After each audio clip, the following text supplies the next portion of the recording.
Boa tarde a todos, o meu nome é Ana Pastor e é com muito gosto que vos dou as boas-vindas a mais um webinar organizado pela APH. Nesta altura em que os habituais encontros e congressos presenciais não são possíveis, a APH optou por organizar estes webinars regulares como forma de manter o fluxo de informação, o contacto e a união entre os membros da nossa comunidade.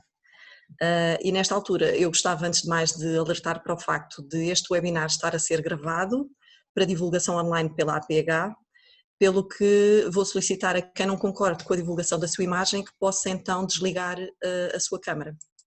E portanto, enquanto desligam as câmaras, eu vou fazer a APH desligou imediatamente, fez lindamente, eu vou providenciar aqui um compartilhamento de tela que eu já experimentei com os... Vamos lá ver se todos conseguem ver o nosso póster. Prontinho. Ora, conforme sabem, portanto, o webinar de hoje é dedicado aos distúrbios hemorrágicos, com enfoque na realidade feminina e vai consistir numa conversa informal, para a qual convidamos a doutora Sara Moraes, imunohemoterapeuta do Centro Hospitalar Universitário do Porto, do Hospital de Santo António, a Alexandra Rocha, uma mulher com hemofilia grave, conforme eu lhe dizia há pouco, é uma raríssima entre os raros, a Sandra Cruz Lopes, mãe de uma menina com doença de von Willebrand tipo 3, que é a apresentação mais severa, não é? Agora vou tentar interromper aqui o compartilhamento da tela para nós conseguirmos ver-nos novamente uns aos outros e antes de dar início à conversa, pedir a todos que desligassem o microfone e permanecessem com o som desligado até ao final do evento.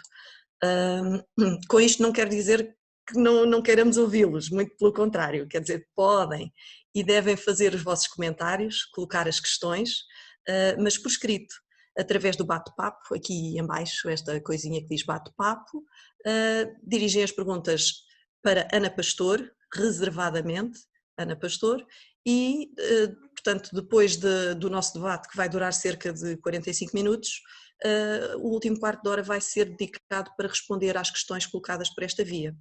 Entretanto, e à medida que elas forem surgindo, podem sempre ir colocando as questões, dando indicação também para quem é que se dirigem. Posto isto, vamos então dar início à nossa conversa. Ora, pensando que apenas muito recentemente se tem vindo a assistir a uma evolução daquilo que é a consciencialização da sociedade em geral, mas também dentro do seio da nossa comunidade, portanto pacientes, mas também pessoal de saúde, etc., relativamente ao reconhecimento da realidade feminina associada aos distúrbios hemorrágicos e aos cuidados específicos que determinam, e estou a ouvir uma música. Ok. Alguém que não ouviu o meu pedido de desligar os microfones. Pronto, e portanto, conforme eu dizia, tentar ao fim e ao cabo perceber que o reconhecimento da realidade feminina associada aos distúrbios hemorrágicos determina também cuidados específicos e impactos relevantes na vida destas mulheres. E, portanto, é importante pensarmos como é que se pode potenciar esta consciencialização que já começou a despertar e desde logo surge como determinante, e assim em primeira instância, a importância da definição de um diagnóstico precoce e preciso, que permita a implementação da terapêutica correta, ajustada e a partir daí, enfim, a melhor gestão da condição em causa, não é? E é precisamente por aqui que eu gostava de começar a nossa conversa. Doutora Sara, quer-nos falar um pouco sobre a importância da fase de diagnóstico dos distúrbios hemorrágicos nas mulheres, portanto, quais os principais constrangimentos ou dificuldades associadas à definição de um diagnóstico o mais precoce possível enfim, possíveis sugestões de forma a podermos contornar estes constrangimentos. Olá, boa tarde a todos. Eu começava por dizer que sempre achei que a mulher com distúrbios hemorrágicos tem uma dupla desvantagem em relação a qualquer doente hemorrágico, porque não só sofre de todo tipo de hemorragias que qualquer pessoa com doença hemorrágica sofre, nomeadamente o caso da Alexandra, que nós vamos ver que tem as hemartroses, os hematomas, etc., que são inerentes à própria hemofilia. Para além disso, sofre de todas as hemorragias que são inerentes à sua parte, todas as hemorragias ginecológicas, que não são poucas. Também, realmente, em relação à questão do diagnóstico, realmente também como provavelmente a hemofilia é aquela parte mais visível das doenças hemorrágicas e como ela está muito associada ao sexo masculino, também quando aparece uma mulher com queixas hemorrágicas, muitas vezes é desvalorizada. Só que nós nos esquecemos que há uma série de patologias, para além da própria hemofilia, uma série, não só o Willebrand, como todos nós sabemos que é muito mais prevalente que a hemofilia, que pode dar sintomatologia hemorrágica desde formas graves a formas menos graves, que podem, de igual forma, de dar hemorragias, nomeadamente menorragias, que podem interferir com a vida de uma mulher. Há outro tipo de doenças que muitas vezes nem sequer são pensadas, outras doenças hemorrágicas congénitas, nomeadamente as patologias plaquetárias, em que há uma série de doenças plaquetárias e cada vez são mais evidentes, que passam completamente despercebidas.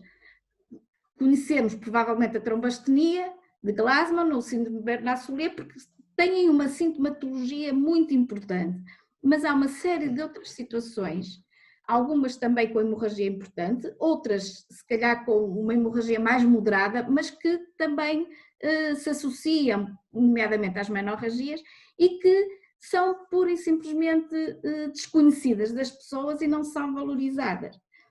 E, portanto, todos estes problemas realmente inerentes à mulher com patologia hemorrágica. Primeiro, não se pensa, quando ela tem a patologia hemorrágica, não se pensa, ou seja, quando ela tem hemorragia, não se pensa que pode ser uma doença hemorrágica de base e muitas vezes nem se sabe que doença hemorrágica de base, porque muitas delas nem sequer bem diagnosticadas estão. Pronto, isso é um primeiro problema. De qualquer maneira, apesar de realmente referir realmente as mulheres como doentes hemorrágicas têm esta grande desvantagem, que é o facto de ter o seu sistema reprodutor e ter todas esta possibilidade de hemorragias ginecológicas, perdi-me. Perdi-me no raciocínio. Eu estava... pronto, voltando eu ia dizer que apesar disso, eu penso que apesar disso estamos a melhorar, é muito, cada vez, e muito deste diagnóstico, sobretudo das formas moderadas, passa até pelo ginecologista e eu penso que cada vez mais os ginecologistas já estão muito mais, nomeadamente em presença de menorragias, de hemorragias menstruais, já estão muito mais virados para, sabem, que 50% dos casos há uma causa ginecológica, ou hormonal, ou local, ou infecção, uma série de situações que justificam. Mas quando não há justificação, quando não há justificação, metade dos casos nunca detectamos realmente qual é exatamente a causa, mas noutra percentagem importante, que são 25% dos casos, pode ser detectada uma doença hemorrágica e, portanto, os ginecologistas têm aqui um papel importante e nós temos que tentar, de alguma forma, formar os ginecologistas no sentido de que, quando há uma menorragias que não têm causa, pensar sempre na hipótese de uma doença hemorrágica e fazer o despiste dessa doença, porque muitos dos diagnósticos passam precisamente por aí, por essa consulta. Agora, pronto, naquelas formas graves, provavelmente elas são detectadas ainda previamente ao nascimento, ou pouco depois do nascimento, por outro tipo de manifestações hemorrágicas, e não há necessidade de chegar à fase da menarca para fazer o diagnóstico, porque a gravidade da sintomatologia hemorrágica já condiciona que seja feito o diagnóstico já mais precoce. Uhum. Pronto. De qualquer maneira, eu penso que para aquelas, se calhar, pronto, as situações graves estão identificadas, se calhar os problemas são diferentes, para saber muitas vezes quando procurar o seu centro de referência, quando procurar ajuda, em relação àquilo em que podemos melhorar em termos de diagnóstico, é consciencializar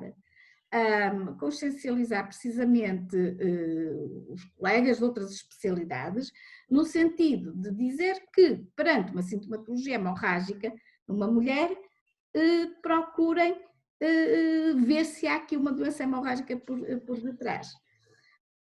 Isto em termos de diagnóstico, não sei se foi muito clara. Não, eu penso que sim, efetivamente elencou aquilo que serão os principais entraves ao diagnóstico mais precoce, nos casos em que a sintomatologia não é tão exacerbada, não é? E a necessidade, ao fim e ao cabo, as tais pistas, não é? A necessidade de podermos chegar também a outras especialidades que podem ser determinantes precisamente para auxiliar esse diagnóstico. Muito obrigada. Eu agora falaria com a Sandra. Portanto, enquanto mãe de uma menina com doença de von Willebrand, conforme disse, tipo 3, não é? Portanto, a gravidade da condição presumo que tenha facilitado um diagnóstico numa idade mais precoce, não é? E considerando ao fim e ao cabo que não havia histórico na família, imagino que não tenha sido fácil gerir esta surpresa e este diagnóstico, portanto gostava que a Sandra pudesse falar um bocadinho sobre isso. Então, boa tarde a todos. Eu sou a mãe da Filipa, tem 5 anos, foi diagnosticada von Willebrand aos 22 meses, ela nasceu bem, enquanto foi bebê nunca tivemos qualquer tipo de indicação que alguma coisa não estivesse bem, quando foi na altura dos dentinhos e tudo, nunca teve qualquer problema. Depois quando começou a andar e consequentemente a cair, não é? As primeiras quedas, é que começamos a estranhar ali aquelas nódoas negras feias, esquisitas, que todos nós sabemos como elas são.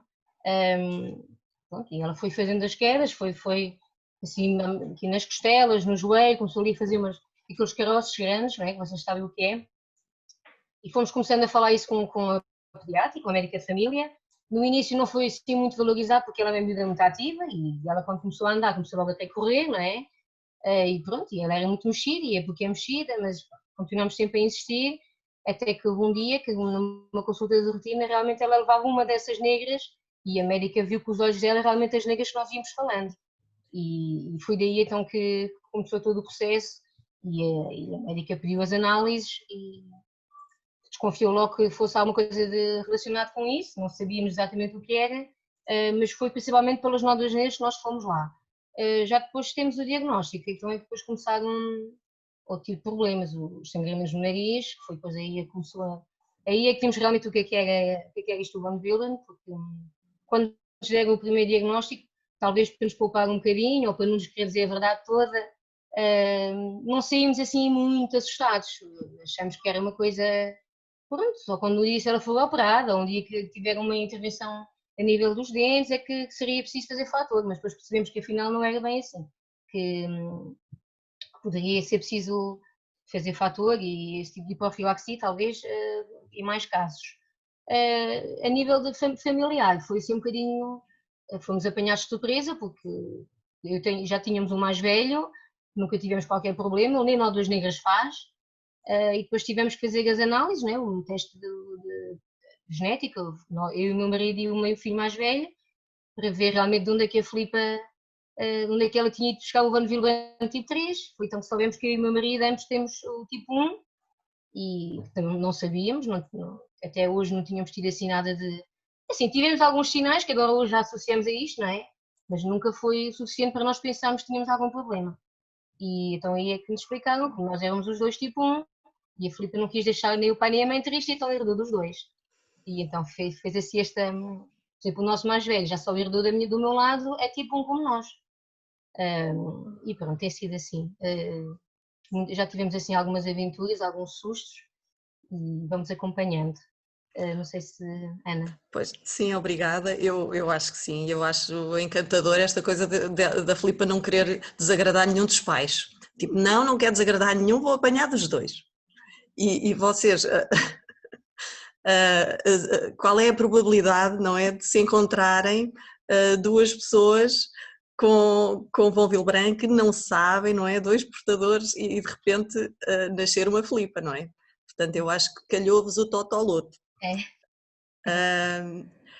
Agora eu passaria para a Alexandra, que, portanto, enquanto mulher diagnosticada com hemofilia grave, e mais uma vez, dada a gravidade da condição, portanto, o diagnóstico também aconteceu cedo, não é?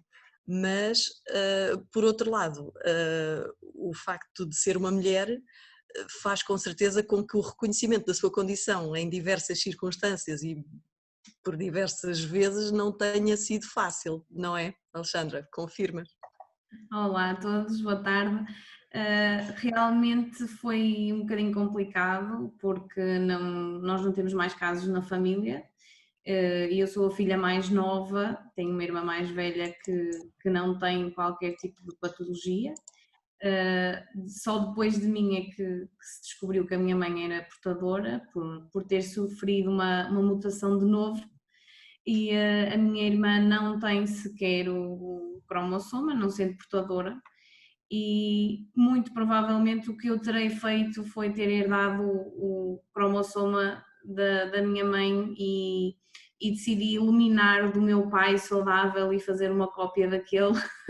Recebeste do pai e da mãe, porque o teu pai também te deu uma mutação de novo. Foi ali um bocadinho, uma confusão ali, uma junção de aspectos que fez com que eu ficasse com os dois cromossomas com o gene, não é, de hemofilia, e logo foi complicado chegarmos a um diagnóstico, sendo eu uma mulher, mas apesar disso comecei a ter sintomas muito cedo, comecei a ter a primeira hemorragia com 3 meses, por isso foi muito cedo que se começou a fazer estudos, mas ao longo da minha vida foi sempre muito difícil e de diversas situações em que, dado o diagnóstico, não se acreditavam que eu era efetivamente hemofílica e achavam um bocadinho estranho e muitas das vezes duvidavam, queriam fazer testes genéticos, iniciar todo o processo porque duvidavam do diagnóstico e foi ao longo da vida um bocadinho difícil por causa disso. E relativamente a essas, enfim, essas dúvidas de diagnóstico, tens assim algum episódio mais flagrante que gostasses de partilhar? Tenho há relativamente pouco tempo, há cerca de 4 anos atrás, que eu tinha um sangramento do ouvido e liguei para a Saúde 24, falei, disse o meu diagnóstico, que era hemofílica, estava a sangrar do ouvido e encaminharam-me não para o meu centro de referência, mas para o hospital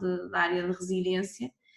E tendo-me eu deslocado a esse hospital, um bocadinho por burrice minha, que deveria ter ido diretamente para o Santo António, lá a médica que na triagem tive uma pulseira verde, que não é muito normal num caso de hemofilia, e a médica que me atendeu na triagem não sabia o que era sequer a hemofilia, muito menos que eu não poderia ser, não é? E isto às 2 da manhã, como o otorrino não estava ao serviço, ia-me colocar numa maca até às 8 da manhã, a sangrar sem fazer tratamento, à espera que o otorrino chegasse. ou seja, eu ia ficar 6 horas sem fazer tratamento à espera que o primeiro otorrino chegasse ao serviço. Posto isto, eu vim embora e fui diretamente para o Santo António e fui logo atendida o mais rápido possível, e apesar de, na mesma condição do outro hospital, não terem otorrino durante a noite, mas fiz logo o tratamento, fiz o fator e no outro dia de manhã desloquei-me lá então para ser vista pelo otorrino, mas entretanto o sangramento parou porque eu precisava mesmo era de fazer o fator. Mas foi uma situação mesmo recente e que se vê que é muito complicado às vezes as pessoas entenderem e duvidam um bocadinho do diagnóstico. E tanto mais difícil quando não estamos no âmbito, enfim, quando não estamos num centro de referência, portanto, esta consciencialização da necessidade de recorrermos sempre ao centro de referência para o tratamento das coagulopatias é essencial, portanto, este é o único local que garante um acompanhamento especializado e integrado das diferentes valências e especialidades e portanto, na sequência do diagnóstico é importante garantir o encaminhamento e referenciação da pessoa com coagulopatia para este centro de referência, não é? Para determinar também o tipo de tratamento a adotar, profilaxia, on demand, etc. E garantir um acompanhamento correto, não é? Se pensarmos, por exemplo, no caso de uma menina diagnosticada com distúrbio hemorrágico, vem imediatamente à ideia a necessidade de garantir um acompanhamento pediátrico diferenciado, portanto, em estreita ligação com a especialidade de imunohemoterapia ou hematologia para fazer face às necessidades específicas inerentes à sua condição e mais uma vez, não é? Por ser uma menina, preparar a criança e também a família, ao fim e ao cabo, para uma fase crítica do desenvolvimento que será, ao fim e ao cabo, o aparecimento do período menstrual. Doutora Sara, eu pedia-lhe que pudesse comentar esta questão da importância da referenciação e acompanhamento destas meninas em centros de referência para coagulopatias, abordando também as alternativas de tratamento disponíveis e a eventual necessidade de adaptações ao tratamento que possam decorrer do aparecimento da menarca, nomeadamente pela introdução da terapêutica hormonal. Pronto, indo um bocadinho atrás, pronto, é importante a referenciação para os centros de referência, mas temos que ter a noção que mesmo nos hospitais centrais com centros de referência, às vezes quando as pessoas entram pela urgência, como a Alexandra estava a falar, que foi primeiro pelo otorrino, muitas vezes pode haver aí também entraves e não haver reconhecimento nem orientação para o próprio centro de referência. É por isso que eu tenho muita tendência para dizer às pessoas, e penso que a Alexandra pode confirmar isso, que sempre que chegam à urgência para confirmar e para pedirem para contactar com o centro, porque há muitos colegas que não querem contactar com as pessoas do centro, que é fundamental não ter medo de insistir e se não nos querem atender, insistam que pronto, nós também tem que haver um papel um bocadinho proativo das pessoas. No fundo, as pessoas com doenças hemorrágicas são pessoas essencialmente informadas e, portanto, não têm que ter medo, muitas vezes, de pensar, eu sei mais do que sobre a minha situação, muitas vezes o médico que está do outro lado, que tem pouca experiência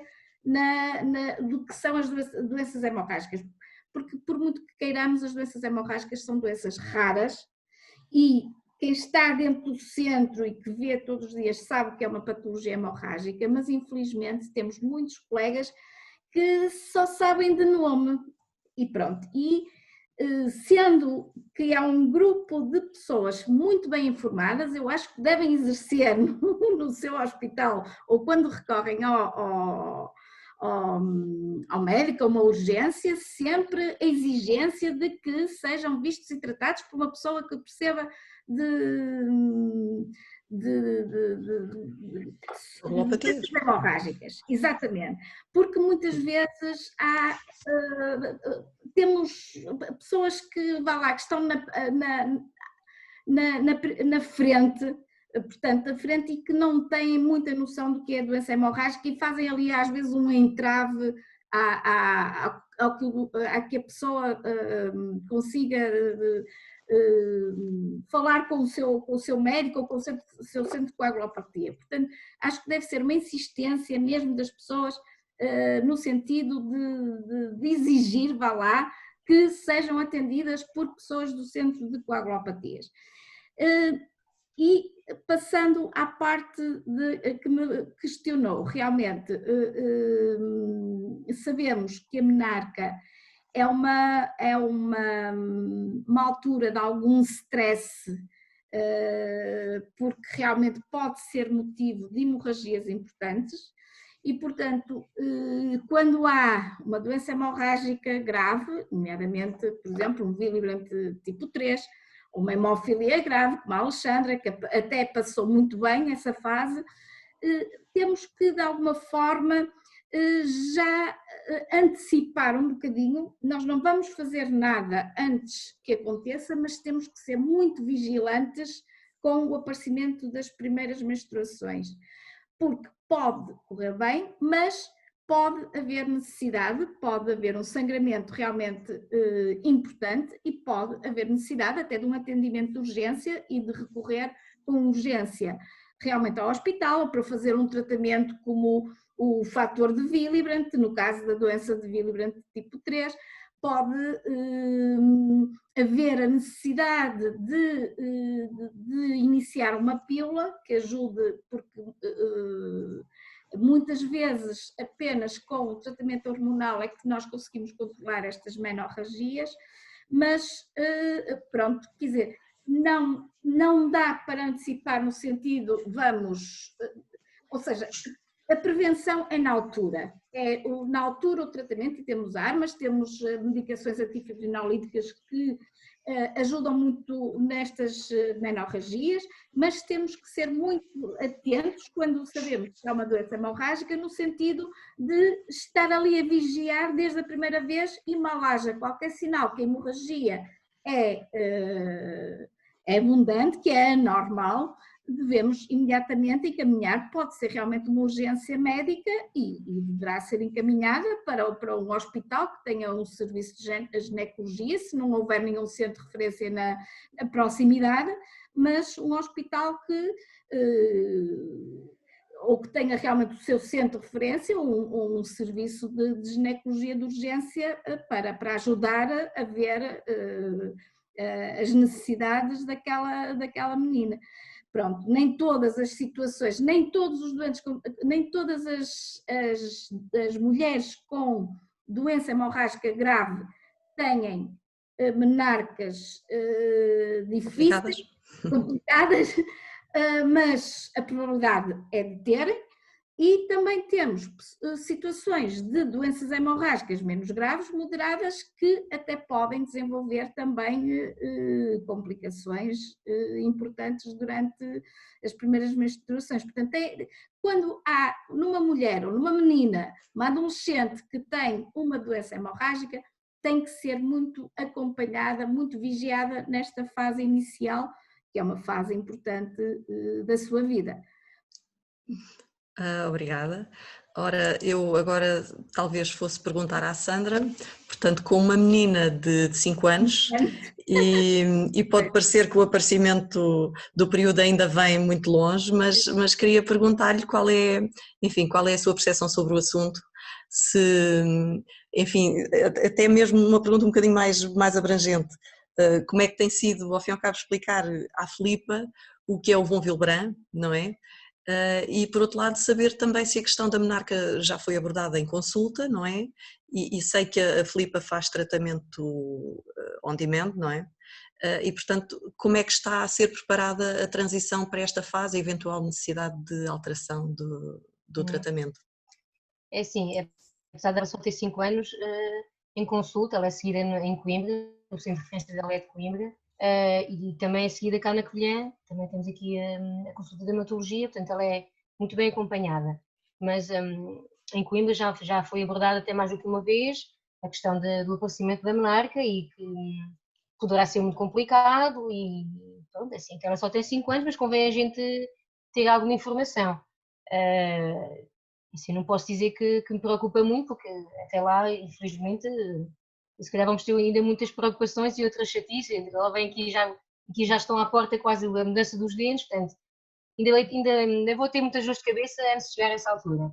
Claro que me preocupa um bocadinho, até porque eu tenho o meu exemplo, eu só sou tipo 1, e foi realmente um dos problemas que eu tive, agora que eu associo, não é? Na altura não liguei, desde miúda, quando comecei a ser menstruada, se fosse com menstruações muito abundantes, a primeira vez quando tive a menarca, menstruei 15 dias seguidos, em abundância, e 2 semanas seguidas, portanto, quando falei nisso com o médico, ele disse logo, então provavelmente a Filipa sairá à mãe, mas afinal saía até aos 2, pronto. Portanto, claro que me preocupa, porque os valores muito superiores aos dela, se eu tive a experiência que tive, quando realmente comecei a fazer pílula, é que realmente notei um bocadinho de diferença, não posso dizer que se notou muito, mas um bocadinho, portanto, no caso dela, faço ideia, mas pronto, como também não é só isso que está em causa, depois também há outros fatores, pode ser que não corra assim tão mal, não é? E até lá pode ser que haja outras coisas, a gente tem que pensar positivo, que ainda falta muito. Mas realmente sim, tem sido já falado em consulta, eu até a primeira vez que até falado, até pensei, meu Deus, ela ainda é tão pequenina, mas é bom que a gente vá, bom, pelo menos não vamos ser apanhados de surpresa, não é? Pois, preparando a família e ela e enfim, de tudo, não é? Agora em Tudo relação à questão antes de prevenir.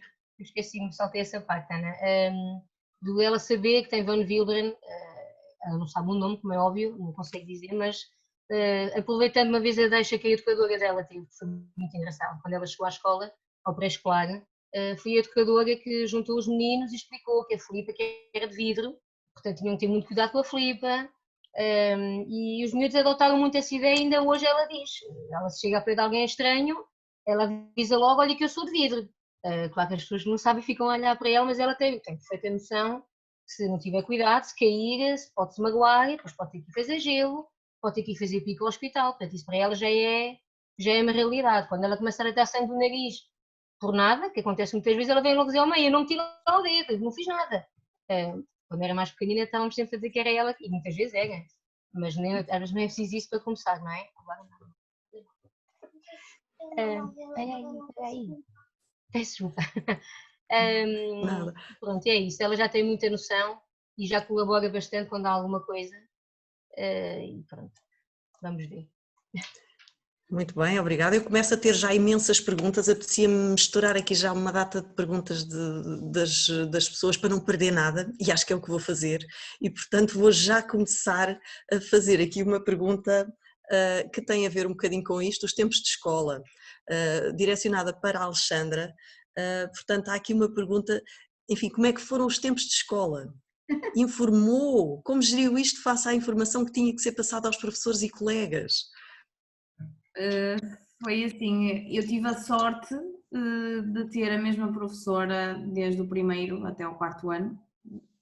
Na altura não andei no pré-escolar, era a minha madrinha que ficava comigo e a minha professora não tinha filhos e encarava a turma quase como os filhos todos dela e então tinha imenso cuidado comigo. Todos os meus colegas sabiam, como é óbvio, não sabiam o que é que eu tinha, não é?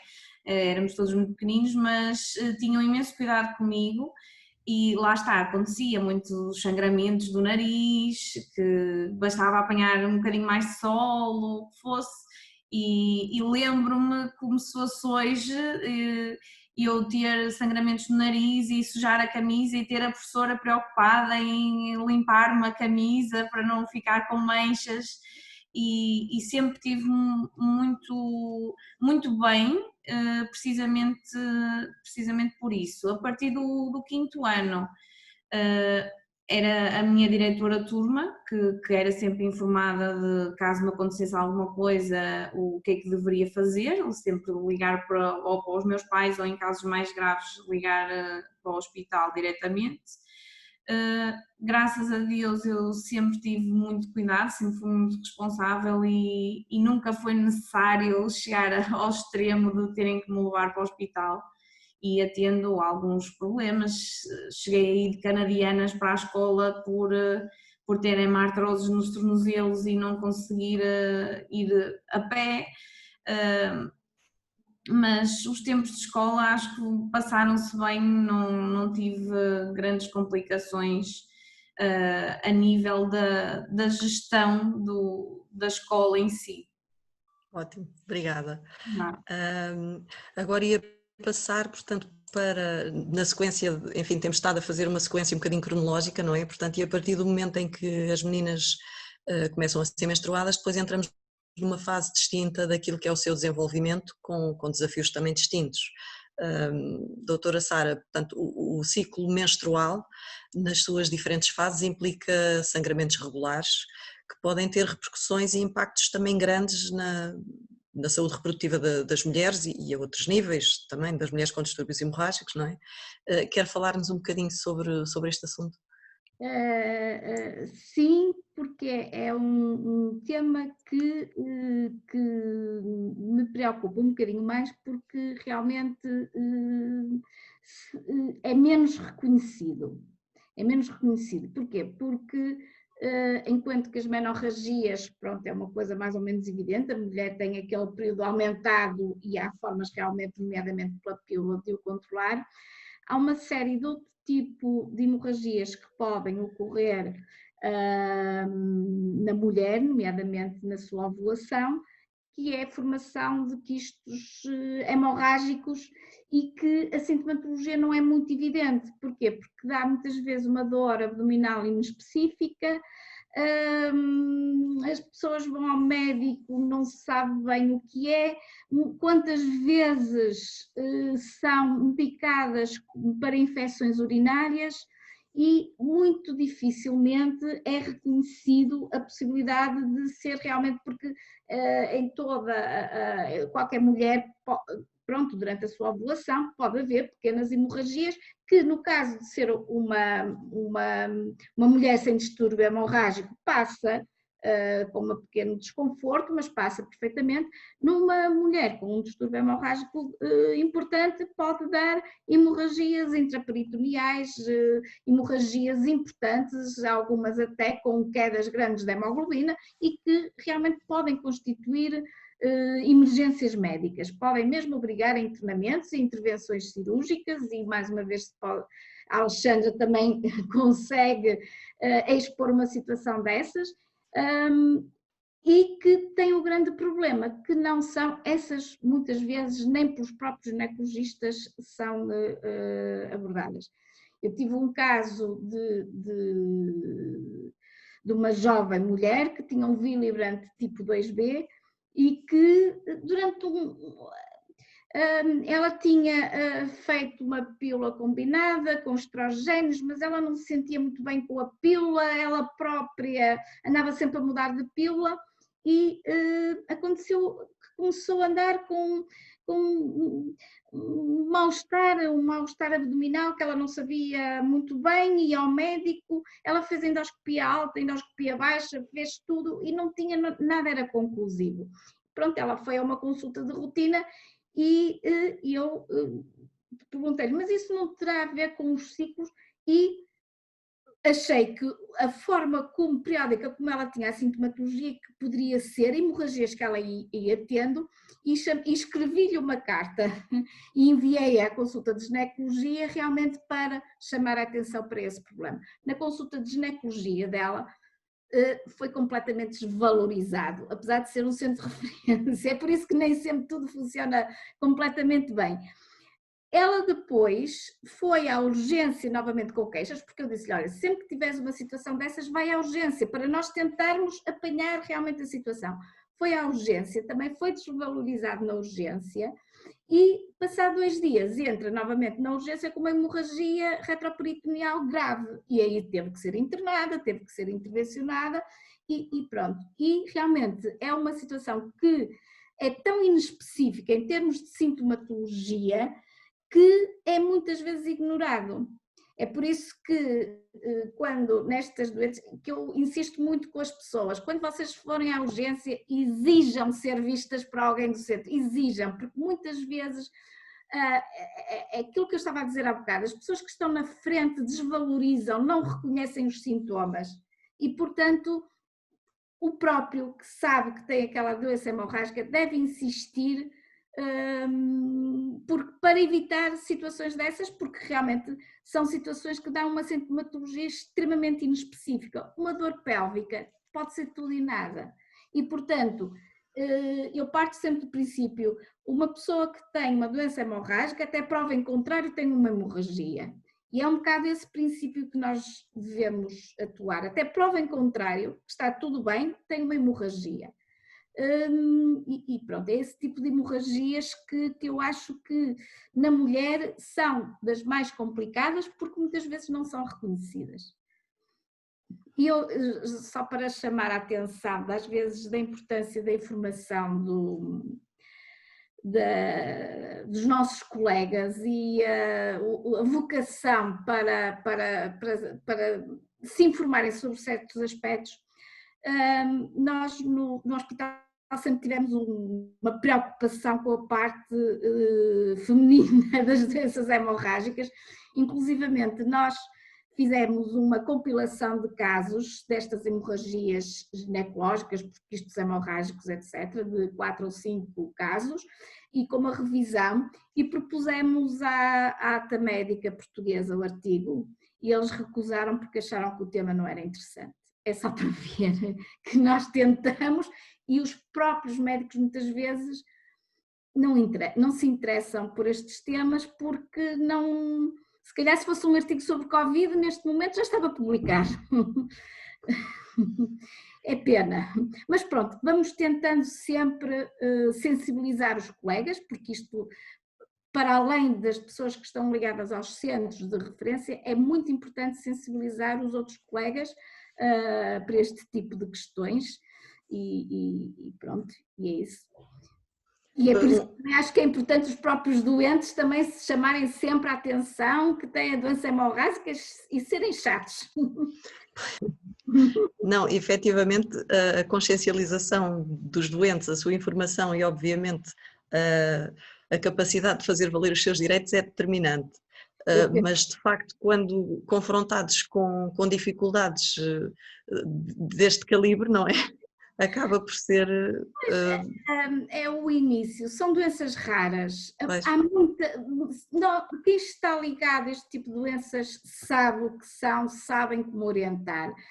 Para o clínico geral, que nunca viu nenhuma pessoa com hemofilia, que nunca pergunta doença de von Willebrand, o que é isso?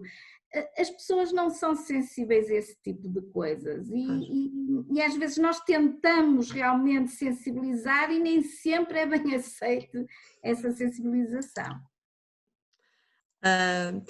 Ainda neste aspecto daquilo que são os impactos na saúde reprodutiva, eu sei que a Alexandra tem uma experiência de vida marcante e não sei se quer partilhar agora aqui connosco. Sim, como a doutora Sara já referiu, eu tive um desses episódios de quisto hemorrágico. Eu tive a primeira menstruação aos 12 anos, foi totalmente normal, não tive grandes hemorragias, não tinha grandes dores, passei como se fosse uma mulher sem qualquer distúrbio hemorrágico e aos 14 anos, inesperadamente, eu tive um quisto hemorrágico que me provocou uma hemorragia interna bastante grande. Tive um episódio de ter ido, eu não sabia o que tinha, pensei que tivesse sido uma indisposição, de algo que me fez mal ao comer e fui ao centro de saúde e desvalorizaram e mandaram-me para casa com um antibiótico porque era uma infecção urinária. E eu tive mais 2 dias com uma hemorragia interna à volta dos órgãos todos, porque não tinha qualquer sinal de hemorragia, até que ao desmaiar os meus pais me levaram para o hospital e lá está, eu tinha a hemoglobina a um nível muito baixo, estava a 5, e foi bastante complicado porque perdi mesmo o ovário e a trompa, e já tinha um outro quisto no outro ovário que foi tratado, depois fui encaminhada para a consulta de ginecologia e foi tratado com pílula, e desde aí que tomei sempre precisamente para impedir estes quistos hemorrágicos que aparecem durante a ovulação e que na altura eu não tinha qualquer tipo de sintoma, não fazia a mínima ideia que tinha, porque as menstruações eram extremamente calmas e não tinha qualquer tipo de problema. Pois, a história é assim um bocadinho de arrepiar, eu até estou... mas de facto, pois, relata aquilo enfim, que são algumas das dificuldades sentidas precisamente pelas mulheres com distúrbios hemorrágicos, mas ainda assim a história tem um final feliz, e tanto mais feliz quando a Alexandra ainda assim hoje é mãe do menino, não é? O que nos leva à questão seguinte e que se prende com a fase da vida da mulher em que ela pretende, ao fim e ao cabo, engravidar, ter filhos. E, portanto, para todas as mulheres é sempre uma fase importante. No caso das mulheres com distúrbios hemorrágicos, esta questão coloca um desafio acrescido, não só pelo facto da sua própria condição, mas também pelo facto da possibilidade de poder vir a transmitir essa condição aos filhos. Eu perguntava à doutora Sara, portanto, se quer desenvolver esta questão, abordando, portanto, a necessidade de fazer aconselhamento genético pré-concepcional e as hipóteses disponíveis em termos de diagnóstico genético pré-implantatório para estas mulheres.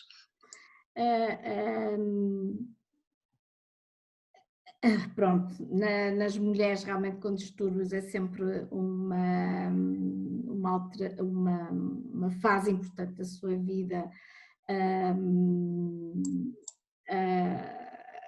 a gestação e a orientação dessa mesma gestação, a importância realmente, sobretudo, eu no Willebrand não acho que seja tão... porque...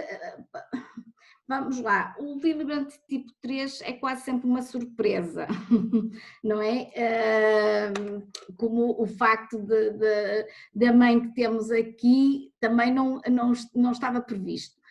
Porque neste momento, e mesmo se formos para a hemofilia, 50% começa a ser uma percentagem importante, são hemofilias de novo.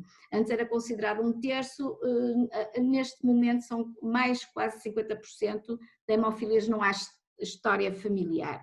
E portanto nós não podemos prevenir aquilo que nós desconhecemos, não é?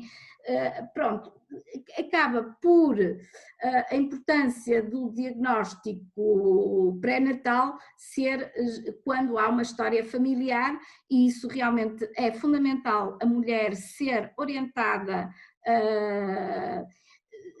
Eu penso que não só para um geneticista, mas um geneticista que esteja inserido dentro de um centro de coagulopatias e que saiba o que é uma doença hemorrágica, porque nós temos um amplo leque de doenças hemorrágicas, desde coisas muito moderadas até doenças extremamente graves do ponto de vista hemorrágico, e portanto nós não podemos fazer uma orientação igual para aqueles pais que querem, que estão a programar a sua descendência, não podemos fazer uma orientação igual para todo tipo de situações, porque há as moderadas e há as graves, e acho que esta orientação terá que ser feita de uma forma, ou seja, a pessoa tem que saber exatamente o que é que espera de uma criança com uma hemofilia grave, uma hemofilia moderada,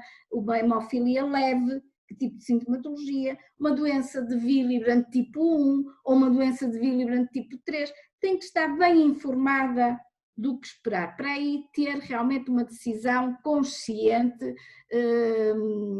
sobre como é que vai orientar. Felizmente, neste momento, a coisa que não havia há 20 anos atrás, há a possibilidade do diagnóstico pré-implantatório. Eu digo felizmente, embora na prática, por vezes, não conseguimos que funcione.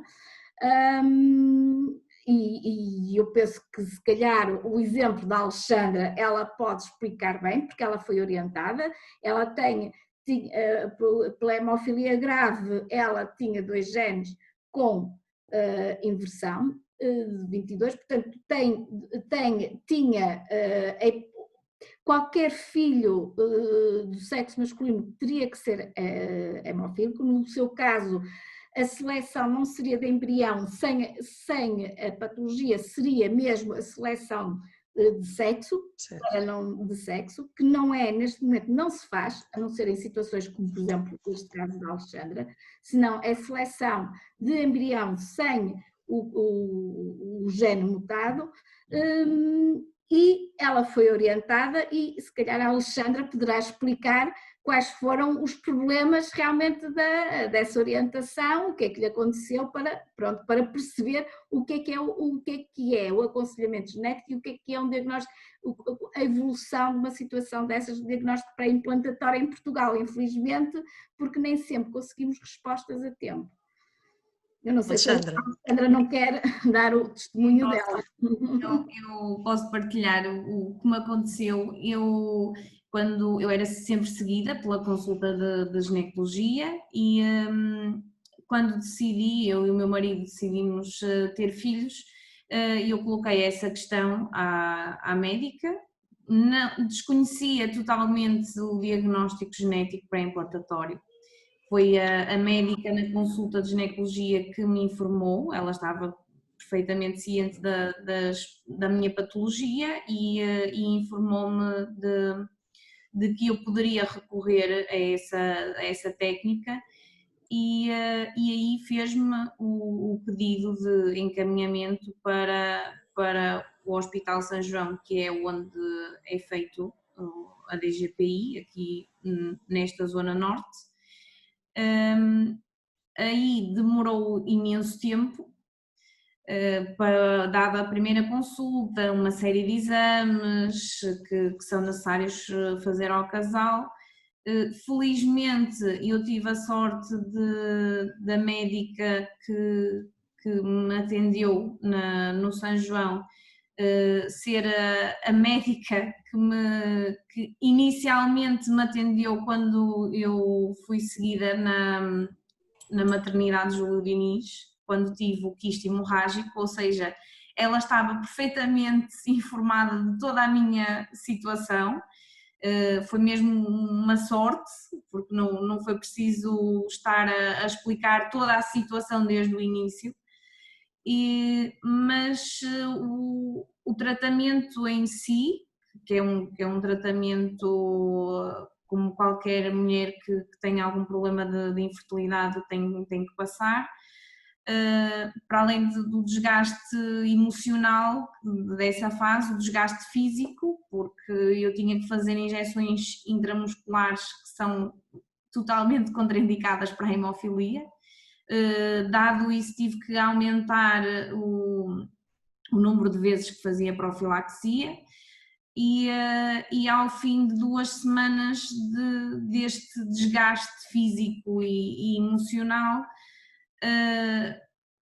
um bocadinho se calhar por desleixo, o desfecho do tratamento não foi o esperado. E na altura, pronto, a médica disse-me que os embriões só tinha tido um folículo e o embrião não tinha sido viável para fazer depois a implantação e que retomaríamos um novo tratamento. Quando me dizem que só passado 1 ano é que eu recomeçaria o processo todo de novo, acho que aí a carga emocional que já vinha atrás abateu mesmo e pronto, naquela altura o desejo de ser mãe era muito grande e como inicialmente eu e o meu marido tínhamos decidido arriscar, ainda sem sabermos que existia esta técnica, e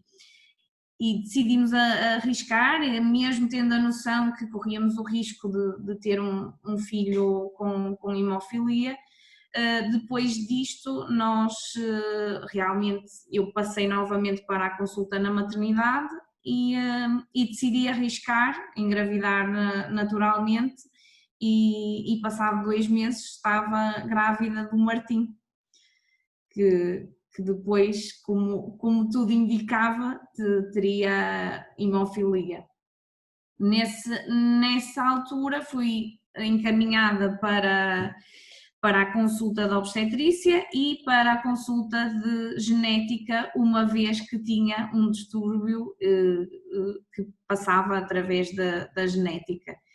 E mesmo, tal como a doutora Sara referiu, mesmo no próprio centro de referência, a geneticista queria iniciar todo o processo de diagnóstico e todos os estudos genéticos para tentar perceber o porquê de eu ter hemofilia, tendo o meu diagnóstico sido feito há 30 anos atrás. E lá está, dentro do próprio centro de referência isso aconteceu, nem sempre... A falta de reconhecimento por parte de outra especialidade médica. Outra especialidade que não fazia parte do centro de referência, porque do hospital, dentro do hospital. Dentro do hospital. Depois do centro. Lá está, mas é aquela coisa, é a desconfiança. A hemofilia na mulher não pode, vamos estudar porque eles estudaram mal. Foi um bocado essa a noção. E pronto, e a Alexandra passou uma gestação inteira com uma hemofilia, e que ela também pode realmente dar esse testemunho. A gestação foi pacífica, totalmente normal, fazia profilaxia normalmente como já fazia antes, e não tive qualquer tipo de problema, qualquer tipo de hemorragia que pudesse ser, neste caso, relacionada com o distúrbio que tenho, mas não tive qualquer tipo de problema. O parto foi programado, foi cesariana, e dentro de qualquer tipo de cirurgia que tínhamos que passar, o parto foi mais uma em que todos os cuidados que temos que ter previamente foram tomados, e correu bem, não tive qualquer problema a nível de hemorragias no parto, o que é que seja. E depois nasceu o Martim, mais uma vez, já se sabia, não é? Sendo um menino, está ali o Martim, olha, está aqui no Pedro Rezende, não é? Sim. Coisa boa. Que nasceu com hemofilia A grave, não é? Sim. Muito bem. Ora, eu vejo que o tempo está a passar e corre que nem vento, e nós podíamos ficar aqui mais um belo par de horas à conversa, mas de facto agora temos que passar à fase de resposta das questões colocadas pela assistência, que de facto tem sido brilhante em número, género e grau. Eu vou tentar sistematizar aqui da melhor forma possível as questões, e começava com as questões dirigidas à doutora Sara. Uma das questões, muitas já foram sendo respondidas, e portanto eu tenho aqui um best of. Portanto, para a doutora Sara, na área ginecológica, a doutora Sara aconselha as mulheres com distúrbios hemorrágicos a serem seguidas no seu centro e contacta regularmente colegas da área de ginecologia?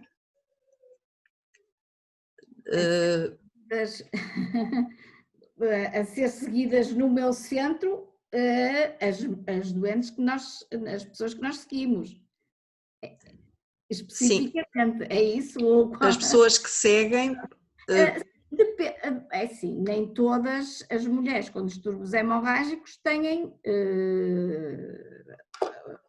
problemas ginecológicos Mas grávidos. eu penso que a pergunta aqui é se há de facto uma articulação regular entre os colegas da área da ginecologia.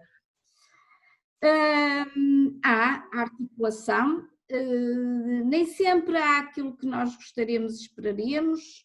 Nós tivemos uma colega que fazia especificamente as doenças hemorrágicas, a parte ginecológica em mulheres com doenças hemorrágicas.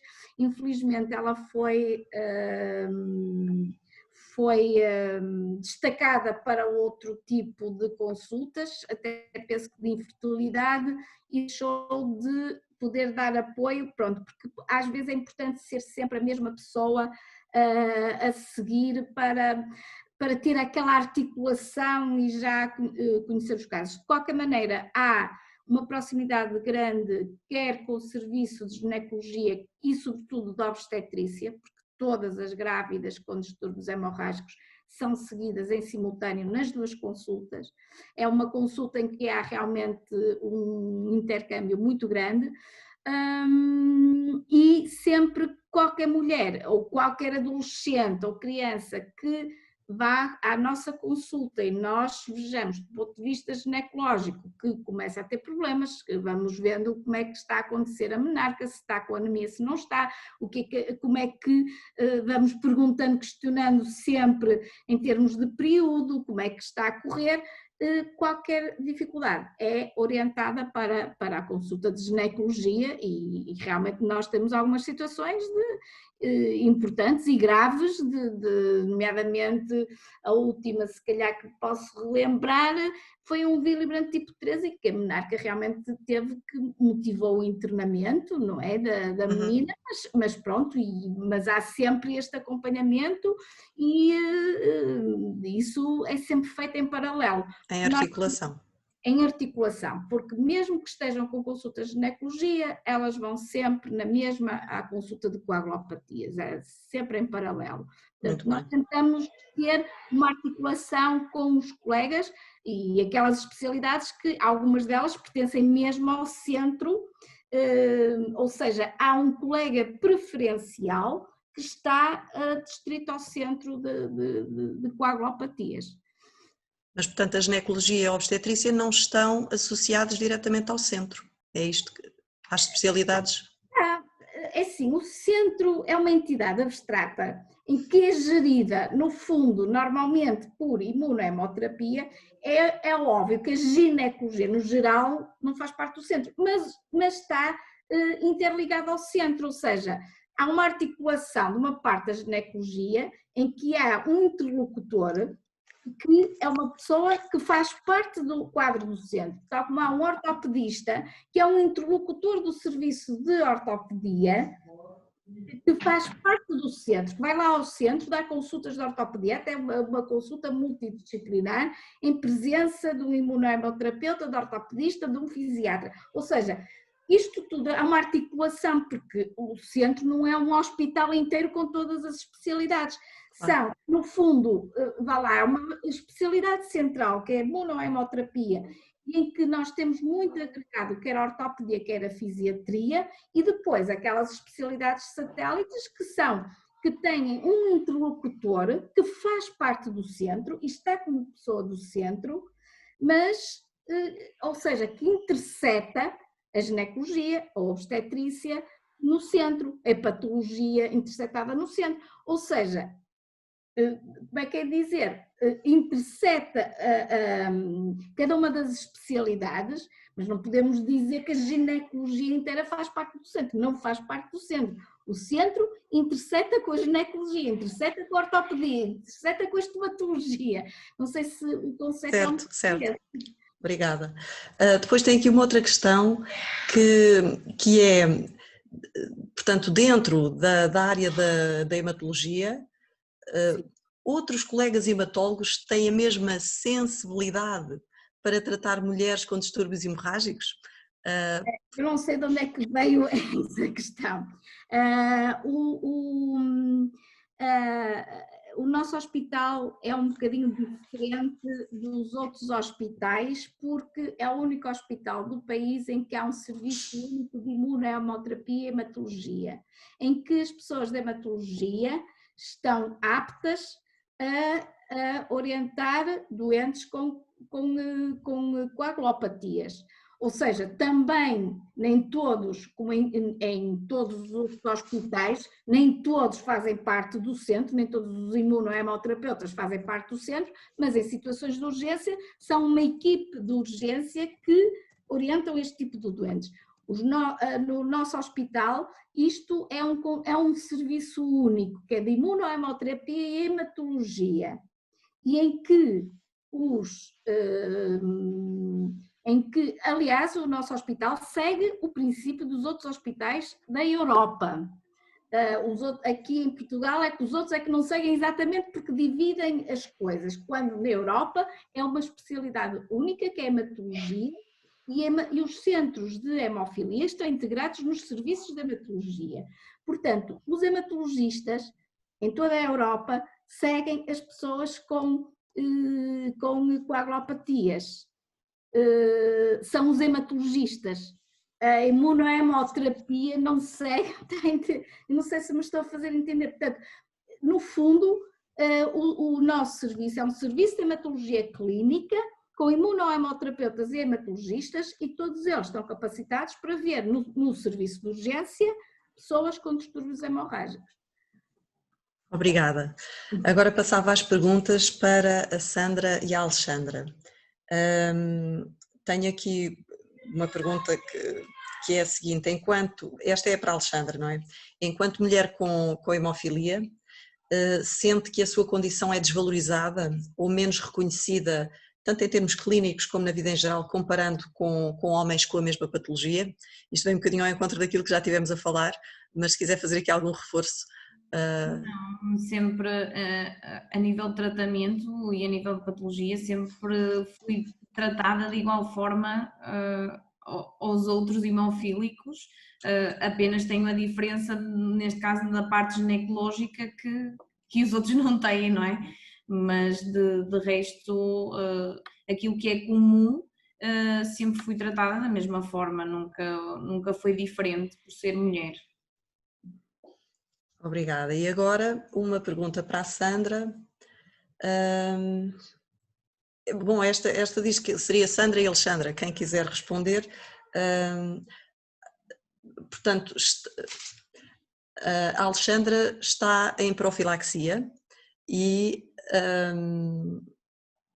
a Filipa está on demand, não é? Portanto, será para a Alexandra. A questão é, estando em profilaxia, foi difícil chegar a este regime de tratamento ou foi instituído logo numa idade muito precoce? Não, eu fazia também on demand, tive inclusivamente na minha infância cerca de 2 anos que não necessitei de fazer fator, não tive qualquer problema, e na altura mais ou menos daquele pico de crescimento de 13 anos, por aí 12, 13 anos, que comecei a ter muitas hemartroses, principalmente nos tornozelos, e que eram de repetição mesmo, e então aí foi mesmo necessário fazer a profilaxia de modo a não ter tantas hemorragias, e foi a partir daí que comecei a fazer, e a variação de tempo e de doses foi conforme o meu corpo foi gerindo Evoluindo. também. Está bem, obrigada. Agora sim, a pergunta para a Alexandra. Se alguma vez sentiram como pais necessidade de solicitar apoio psicológico, uma consulta de psicologia para vos ajudar a lidar com a questão da condição da Filipa? Não, Ai, Sandra. esta é para mim, pois. Não, nunca nos foi abordada essa hipótese, não. Mas a questão é se sentiram necessidade. Se tinham. É sim, não é uma situação muito fácil, não é? Se calhar, falo por mim, se calhar às vezes não me fazia mal, se calhar falar com alguém, não sei, mas até hoje não sinto que seja assim mesmo essencial, mas acho que se calhar mal não fazia, não sei. Vamos andando, vendo. Entretanto, agora surgiu de repente aqui uma última pergunta para a Alexandra, não quero deixar de responder, que é, Alexandra, a sua condição criou-lhe alguns constrangimentos a nível profissional? Faltas? Eu vou acrescentar um bocadinho em relação à pergunta anterior que fizeram à Sandra. Eu durante a gravidez, no pós-parto, fui encaminhada precisamente para a consulta de psicologia para ser acompanhada pelo facto de o Martim também ter a doença como eu, e a consulta foi prolongada precisamente por isso, e muitas das vezes ajuda um bocadinho a tentarmos gerir, por isso acho que a Sandra, se calhar, se necessitar, acho que ajuda um bocadinho por vezes a gerirmos estas questões. Relativamente à questão, nunca tive constrangimentos em relação neste caso ao emprego. Tenho a sorte de neste momento ser funcionária do Estado e vamos tentando vou tentando gerir da melhor forma, sempre que necessito de faltar, por qualquer razão, é gerido de maneira a não me prejudicar a mim, nem neste caso os meus alunos, e nunca tive nenhum constrangimento por causa da minha condição. Aliás, a maior parte dos meus colegas não sabe da minha patologia. E quando eu por acaso refiro, porque tento sempre referir, lá está, mais uma vez, para o caso de me acontecer alguma coisa e ser necessário alguma ajuda por parte deles, muitas das vezes ficam muito admirados porque olham para mim e não se vê, não é? Obrigada, Alexandra. Eu ia terminar por agora, já estamos um bocadinho também a ultrapassar o tempo. Não sem antes perguntar se alguma das convidadas quer deixar uma mensagem final muito breve. Estão à vontade, se sim, se não. Doutora Sara, Alexandra, Sandra. A mensagem que eu deixaria foi uma que eu tentei ir deixando ao longo desta conversa. Na patologia hemorrágica não há ninguém que saiba mais da sua condição do que o próprio doente. Felizmente são pessoas, até pela associação forte que têm, que são bem informadas e, portanto, não se inibam quando estão perante uma situação que considerem em que não estão a ser bem orientados, a exigir o tratamento adequado. Porque, é como eu digo, sabem provavelmente mais sobre a sua doença do que a pessoa que está do outro lado. Acho que devem insistir sempre nesse ponto, porque às vezes é uma mais-valia. Infelizmente ainda há muita coisa que é desconhecida na área médica, realmente quem está ligado aos centros sabe o que se passa, mas a maior parte das pessoas, do pessoal de saúde, não sabe o que é que são doenças hemorrágicas. Portanto, também faz parte de cada um de vocês, não é? De chamar a atenção e insistir e não se inibirem, às vezes até de confrontar um bocadinho Quem está do outro lado. Está do outro lado, exatamente. Muito obrigada, eu acho que isto é um remate assim com chave de ouro. Não sei se a Sandra e a Alexandra querem acrescentar alguma coisa, se não, eu ia então dar por terminada a sessão, agradecendo às nossas convidadas, portanto à doutora Sara, muito obrigada por ter aceito assegurar a vertente técnico-científica da conversa, à Alexandra e à Sandra, um agradecimento enorme também por terem acedido a estar aqui a partilhar connosco na primeira pessoa aspectos pessoais da realidade feminina associada aos distúrbios hemorrágicos. Ainda um agradecimento a todos os participantes pelo interesse, pelos comentários, pelas imensas questões que deixaram. É um gosto ver esta sala cheia e preenchida com um grupo tão eclético. Tivemos representantes do consórcio europeu, representantes de várias associações, representantes do WFH, ajudem-me em português, da Federação Mundial. Obrigada. Federação Mundial. E portanto, é de facto um gosto perceber que há tanto interesse por esta temática. Finalmente, e antes de terminar mesmo, deixar expresso um agradecimento às empresas que apoiaram este webinar, e são elas a Novo Nordisk, a Octapharma, a Pfizer, a Roche e a Takeda. Antes de terminar, vou levantar já o véu sobre aquilo que será a temática do próximo webinar que a APH tem preparado para este ciclo de encontros regulares com a nossa comunidade e que é precisamente dedicado ao trabalho desenvolvido pelas associações lusófonas. Vai ser com certeza uma conversa muito interessante, onde continuaremos a aprender sempre mais pela troca de experiências. E pronto, chegou a vez de acabar definitivamente com o webinar. Mais uma vez, obrigada a todos e até lá. Fiquem bem. Obrigada. Obrigada. Agradeço também o facto de poder contribuir nesta conversa e também para felicitar a Associação Portuguesa de Hemofilia, que tem tido um trabalho excelente na divulgação desta temática e acho que devem continuar. E sempre Obrigada. colaborarei. Obrigadíssima. Obrigada.